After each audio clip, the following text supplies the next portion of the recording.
ನಿನ್ನೆ ಮಧ್ಯಾಹ್ನ ಸಮಯದಲ್ಲಿ ನನ್ನ ಮೊಬೈಲಿಗೆ ಒಂದು ಕರೆ ಬರ್ತದೆ. ಆ ಕರೆ ಮೂಲಕ ಒಬ್ಬರು ಕಾಲ್ ಮಾಡಿ ನಮ್ಮ ಊರಿನಲ್ಲಿ ಹೀಗೆ ಒಬ್ಬ ತಾಯಿಗೆ ಮಗನೇ ಸಾಯಿಸಿ ತದನಂತರದಲ್ಲಿ ಬೆಂಕಿಯಿಂದ ಸುಟ್ಟು ಹಾಕಿದ್ದಾನೆ ಆ ಬಾಡಿಯನ್ನು ಅಂಥೇಳಿ ಒಂದು ಮಾಹಿತಿಯನ್ನು ಕೊಡ್ತಾರೆ. ಆ ಮಾಹಿತಿಯನ್ನು ಆಧರಿಸಿ ನಾನು ಕೂಡಲೇ ಜೈಪುರ PSI ಅವರಿಗೆ ಕೂಡಲೇ ಸ್ಥಳಕ್ಕೆ ಭೇಟಿ ನೀಡಿ ಏನಾಗಿದೆ ತಿಳ್ಕೊಂಡು ನನಗೆ ಮಾಹಿತಿ ನೀಡಿ ಅಂತೇಳಿ ಹೇಳ್ತೀನಿ.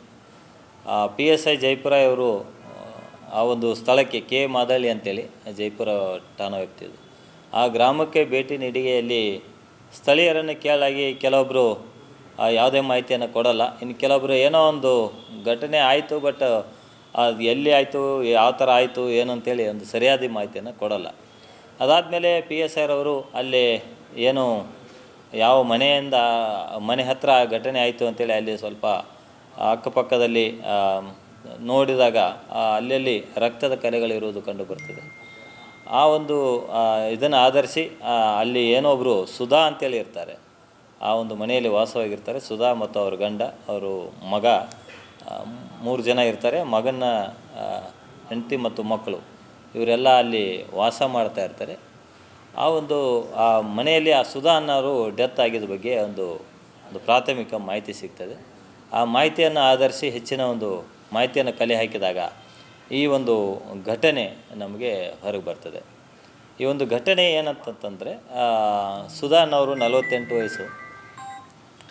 ಇವರು ಮತ್ತು ತಮ್ಮ ಗಂಡ ಮತ್ತು ಮಕ್ಕಳ ಜೊತೆ ಏನು ಜೀವನ ಮಾಡ್ತಾ ಇರ್ತಾರೆ. ಒಂದು 3 ತಿಂಗಳ ಹಿಂದ್ಗಡೆ ಆ ಒಂದು ತಾಯಿ ಏನಿದ್ದಾರೆ ಸುಧಾ ಅಂತೇಳಿ, ಇವರು ಯಾರ್ದೋ ಒಂದು ಬೈಕ್ನಲ್ಲಿ ಹೋಗ್ತಾ ಇರುವಾಗ ಯಾರೋ ಒಂದು ಫೋಟೋನೋ ವಿಡಿಯೋನೋ ಮಾಡಿ ಆ ಮಗನಿಗೆ ಕಳಿಸಿದ್ರು.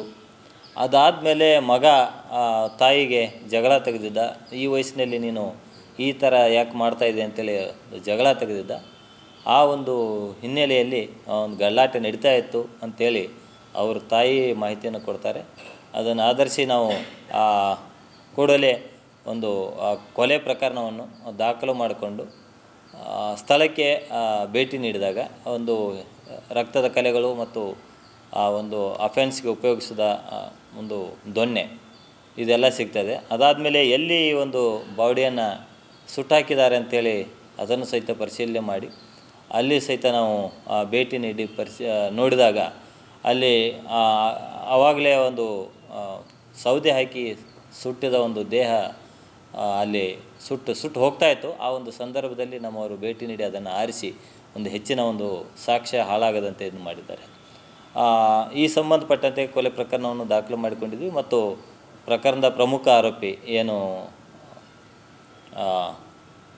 ಶಿವರುದ್ರಪ್ಪ ಅಂತೇನು ಇದ್ದಾರೆ, ಅವನನ್ನು ನಾವು ಈಗಾಗಲೇ ದಸ್ತಗಿರಿ ಮಾಡಿ ಒಂದು ಹೆಚ್ಚಿನ ಮಾಹಿತಿ ಕಲೆ ಹಾಕಿದಾಗ ತಾಯಿ ಈ ಥರ ಮಾಡೋದ್ರಿಂದ ನಾನು ಕೊಲೆ ಮಾಡಿದ್ದೆ ಮತ್ತು ಕೊಲೆ ಮಾಡಿ ನಾನು ಹೋದೆ. ಅದಾದಮೇಲೆ ಆತನ ಚಿಕ್ಕಪ್ಪನ ಮಕ್ಕಳು ಇಬ್ಬರು ಇನ್ನೂ ಬದುಕಿದ್ದಾರೆ ಅಂಥೇಳಿ ಅವ್ರನ್ನ ಆಸ್ಪತ್ರೆಗೆ ತೆಗೆದುಕೊಂಡು ದಾರಿ ಮಧ್ಯದಲ್ಲಿ ಅವರು ಡೆತ್ ಆಗ್ತಾರೆ. ಡೆತ್ ಆದಮೇಲೆ ಇದನ್ನು ಮತ್ತೆ ಊರಿಗೆ ತಂದರೆ ಎಲ್ಲರಿಗೂ ಗೊತ್ತಾಗ್ತದೆ, ಇದು ಕೇಸು ಬಯಲಿಗೆ ಬರ್ತದೆ ಅಂಥೇಳಿ ಇದನ್ನು ಮುಚ್ಚಿ ಹಾಕುವ ಒಂದು ಉದ್ದೇಶದಿಂದ ಆತ ತನ್ನ ತಂದೆಗೆ ಫೋನ್ ಮಾಡಿ ಇವರಿಬ್ಬರ ಒಂದು ಚಿಕ್ಕಪ್ಪನ ಮಕ್ಕಳ ಇಬ್ಬರು ಸಹಾಯದಿಂದ 4 ಜನ ಸೇರಿಕೊಂಡು ಸೌದೆಯನ್ನು ಒಂದು ತೋಟದಲ್ಲಿ, ಅಲ್ಲಿಂದ 4-5 ಕಿಲೋಮೀಟರ್ ದೂರ ಇದೆ, ಆ ತೋಟದಲ್ಲಿ ಸೌದೆಯನ್ನು ತರಿಸಿ ಅಲ್ಲಿ ಆ ಒಂದು ದೇಹವನ್ನು ಅಲ್ಲಿ ಸುಟ್ಟು ಹಾಕ್ತಾರೆ.